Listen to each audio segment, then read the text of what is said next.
अधिकांश फिल्मों में हिंदू साधु संतों को खलनायक के रूप में दिखाया जाता है। ये कोई नई बात नहीं है, हम इसके अभ्यस्त भी हो चुके हैं। कई लोग तो मान भी चुके हैं कि हमारे साधु संत भ्रष्ट, लालची और दुराचारी होते हैं। लेकिन क्या यही सत्य है? हिंदी सिनेमा और मीडिया के हिंदू विरोधी छद्म को तोड़ने के लिए एक फिल्म आ रही है जिसका नाम है 1770। यह फिल्म 18वीं शताब्दी में हुए सन्यासी विद्रोह के बारे में है।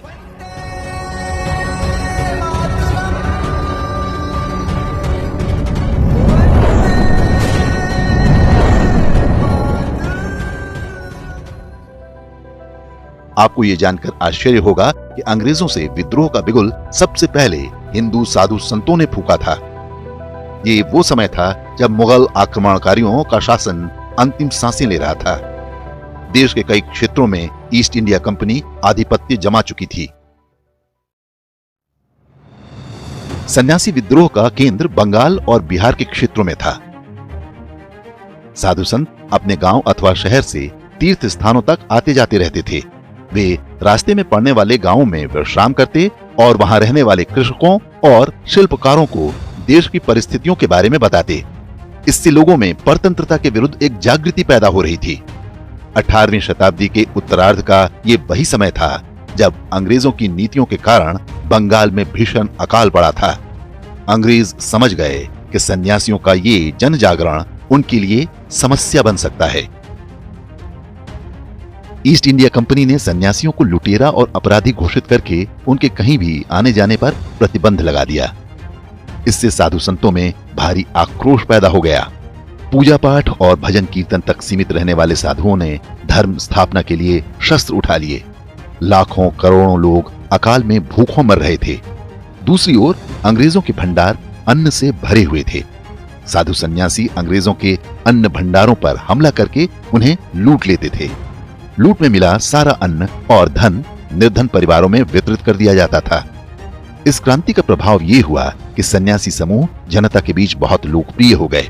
कई छोटे छोटे जमींदार, किसान और गांवों के लोग उनके साथ सम्मिलित होते गए और आंदोलन फैलता गया। इस विद्रोह का नेतृत्व पंडित भवानी चरण पाठक नाम के एक साधु ने किया।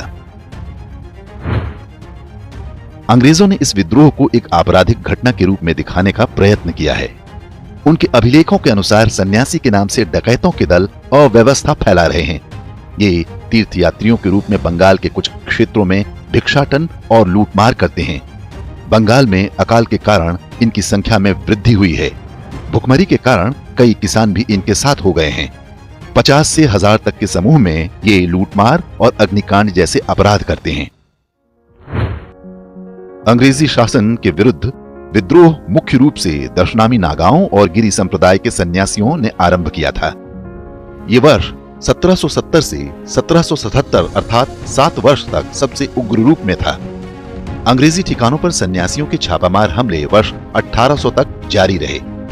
कई स्थानों पर उन्होंने अपना स्वतंत्र शासन भी स्थापित कर लिया था।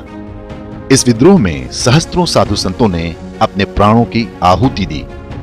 बंगाली उपन्यासकार बंकिम चंद्र चटर्जी ने सन्यासी विद्रोह पर ही आनंद मठ और देवी चौधरानी नाम से 2 पुस्तकें लिखी हैं।